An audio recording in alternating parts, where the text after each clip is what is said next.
قاتلوهم يعذبهم الله بأيديكم ويخزهم وينصركم. السلام علیکم رحمۃ اللہ.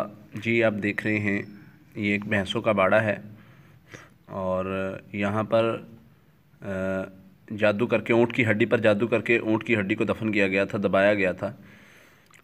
اس کے قریب جو بھی بھینس باندھی جاتی تھی، گائے باندھی جاتی تھی، وہ یا بیمار ہو جاتی تھی یا مر جاتی تھی. تو ہم اس کو اب نکالیں گے. اس پر پانی ڈالا ہے تاکہ اس کا اثر ضائع ہو جائے. پڑھائی کر کے پانی ڈالا ہے اس پر. اب اس پر پانی ڈالیں گے تاکہ اس کا اثر جو ہے، اس پر جو بھی شیطانی عمل کا اثر ہے وہ ضائع ہو جائے. اور اس میں دیکھیں گے جس جگہ سے اسے نکالا گیا ہے اس میں کوئی اور تعویذ یا کوئی اس طرح کا عمل موجود تو نہیں ہے. بظاہر تو نہیں نظر آ رہا، لیکن پھر دوبارہ ہم اس کی کھدائی کر کے دوبارہ چیک کریں گے کہ اس میں کوئی عمل رہ تو نہیں گیا. تو فی الحال بظاہر تو کوئی عمل نہیں ہمیں ملا، کوئی چیز نہیں ملی اس کے نیچے سے. اب ہم اس پر پڑھائی کر کے، پانی پر پڑھائی کر کے اس میں پانی ڈال دیں گے تاکہ اگر کوئی عمل، اگر کوئی چیز اس میں موجود بھی ہو تو اس کا اثر بھی ضائع ہو جائے. اور دوبارہ پھر اس ہڈی پر اچھی طرح سے پڑھائی کر کے پانی ڈالا ہے تاکہ اس کا اثر ضائع ہو جائے. اچھی طرح سے اس پر وہ پڑھائی کیا ہوا پانی، اور اس کو اب کپڑے کے ساتھ پکڑ کے ہم اٹھا کر اس کو ضائع کر دیں گے. یہاں سے نکال کر کہیں دور ضائع کر دیں گے انشاءاللہ. السلام علیکم رحمۃ اللہ. الحمدللہ وقفا والصلاة والسلام علی رسول اللہ، اما بعد. آج کا سوال ہمارا جو ہے اونٹ کی ہڈی کے حوالے سے کہ کیا اونٹ کی ہڈی کا جادو یا جنات سے کوئی تعلق ہے؟ کیونکہ اکثر سننے میں آیا ہے کہ جس گھر میں اونٹ کی ہڈی ہو وہاں پر جادو یا جنات کا اثر نہیں ہوتا. تو اس حوالے سے ہم آج انشاءاللہ آپ کو قرآن و حدیث کی روشنی میں بتائیں گے کیا اس میں کوئی حقیقت ہے یا نہیں.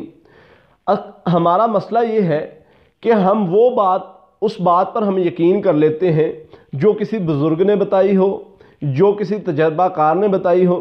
حالانکہ آقا علیہ السلام جن کی ہر بات سچی اور گارنٹی شدہ ہے، آقا علیہ السلام نے جو علاج بتائے ہیں، جو طریقہ کار بتائے ہیں، جو چیزیں بتائی ہیں، ان سے ہم علاج نہیں کرتے، لیکن سنی سنائی باتیں اور جو من گھڑت باتیں ہیں ہم ان کے پیچھے دوڑ پڑتے ہیں. اونٹ کی ہڈی کا کیا چکر ہے؟ کیا واقعتاً اونٹ کی ہڈی رکھنے سے جادو نہیں ہوتا؟ کیا واقعتاً اونٹ کی ہڈی رکھنے سے جنات کا اثر نہیں ہوتا؟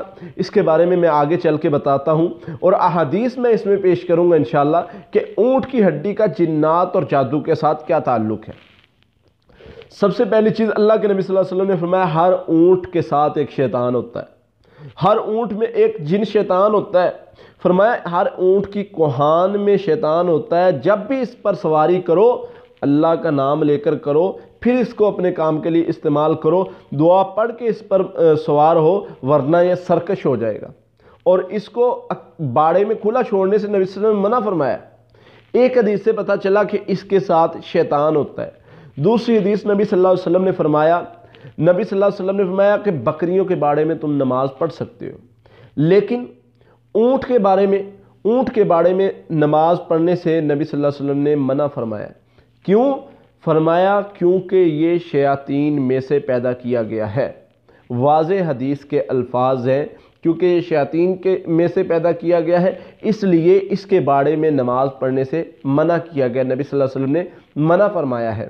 تو پتہ چلا اس کا اور جنات کا کوئی تعلق ہے، شیاطین کے ساتھ اونٹ کا کوئی تعلق ہے. اور تیسری میں حدیث بیان کرتا چلوں، اللہ کے نبی صلی اللہ علیہ وسلم اونٹ کا سالن، اونٹ کی ہنڈیا جو ہے وہ پکا کر کھاتے، جب کھانے کے بعد اللہ کے نبی صلی اللہ علیہ وسلم وضو کرتے تھے. یعنی اگر وضو ہے تو نبی صلی اللہ علیہ وسلم دوبارہ وضو کرتے. یعنی انسان کو ہمیں یہ درس ملا کہ اس سے وضو ٹوٹ جاتا ہے. اونٹ کا سالن جو ہے وہ کھانے سے دوبارہ وضو کرنا پڑتا ہے، وضو ٹوٹ جاتا ہے. پتہ یہ چلا کہ شیطانوں کا اونٹ کے ساتھ کوئی تعلق ہے.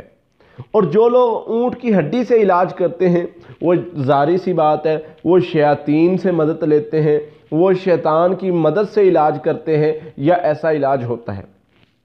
میری ویڈیو آپ نے دیکھی ہوگی یا ہم انشاءاللہ آپ کو دکھائیں گے. ابھی جس ویڈیو میں ہم نے اونٹ کی ہڈی کو نکالا ہے وہ اونٹ کی ہڈی جادو کر کے دفن کی گئی تھی.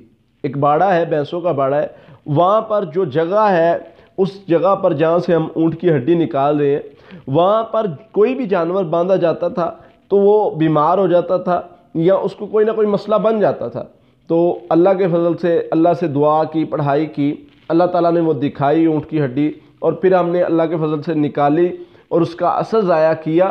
تو یہ میں آپ کو بتاتا چلوں، ایسا کوئی چیز نہیں ہے کہ اونٹ کی ہڈی دفن ہو تو اس سے جادو جنات نہیں آتے۔ نبی صلی اللہ علیہ وسلم کی ایسی کوئی حدیث نہیں ہے، اللہ کے نبی صلی اللہ علیہ وسلم نے بالکل بھی نہیں بتایا، ایسے نہیں فرمایا، یہ چیز نبی صلی اللہ علیہ وسلم کی بتائی ہوئی نہیں ہے، یہ خود ساختہ ہے، من گڑت ہے، لہٰذا ایسی باتوں پہ یقین نہیں کرنا چاہیے، ایسی باتوں سے علاج نہیں کرنا چاہیے۔ ہاں وہ علاج کریں جو اللہ کے نبی صلی اللہ علیہ وسلم نے بتایا ہے، اس لیے اس کا دنیا میں بھی فائدہ ہوگا، آخرت میں بھی فائدہ ہوگا۔ اگر انسان وہ علاج کرے گا جو اللہ کے نبی صلی اللہ علیہ وسلم نے نہیں بتایا، حدیث سے ثابت نہیں ہے، اور نبی صلی اللہ علیہ وسلم نے نہیں فرمایا، لوگوں کی بتائی ہوئی باتیں ان پر یقین نہیں ہوتا، ان سے کبھی فائدہ مل بھی جاتا ہے اور کبھی نہیں ملتا، لیکن اللہ کے نبی صلی اللہ علیہ وسلم کی جو بتائی ہوئی بات ہے اس سے گرانٹڈ فائدہ ملے گا، گرانٹڈ اس سے شفا ملے گی۔ اور ایک بات یہ ہے کہ اونٹ کا جو تعلق ہے وہ شیطان سے ہے، اس لیے اس سے علاج کرنا اور کروانا بالکل بھی نہیں چاہیے، اللہ پر توکل کر کے قرآن اور حدیث سے علاج کروانا چاہیے۔ انشاءاللہ ہم اگلی ویڈیو میں اگلے سوال کے ساتھ دوبارہ آئیں گے، تب تک کے لیے اللہ حافظ۔ قاتلوهم يعذبهم الله بأيديكم ويخزهم